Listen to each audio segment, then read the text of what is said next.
இறைவாக்கினர் ஒசேயா நூலிலிருந்து வாசகம்.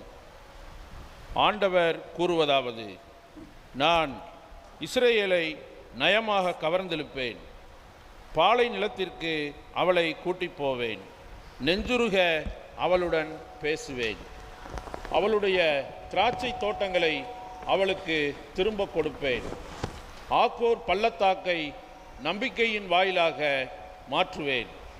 அப்போது அவள் அங்கே தன் இளமையின் நாள்களிலும் எகிப்து நாட்டினின்று வெளியேறிய காலத்திலும் பாடியது போல் பாடுவாள்.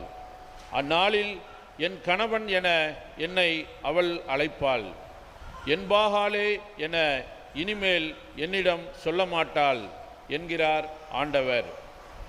இஸ்ரேல் முடிவில்லா காலத்திற்கும் உன்னோடு நான் மன ஒப்பந்தம் செய்து கொள்வேன்.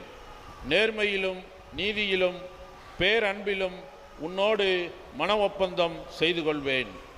மாறாக அன்புடன் உன்னோடு மன ஒப்பந்தம் செய்து கொள்வேன்.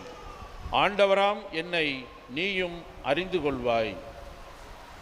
ஆண்டவரின் அருள்வாக்கு. இறைவனுக்கு நன்றி.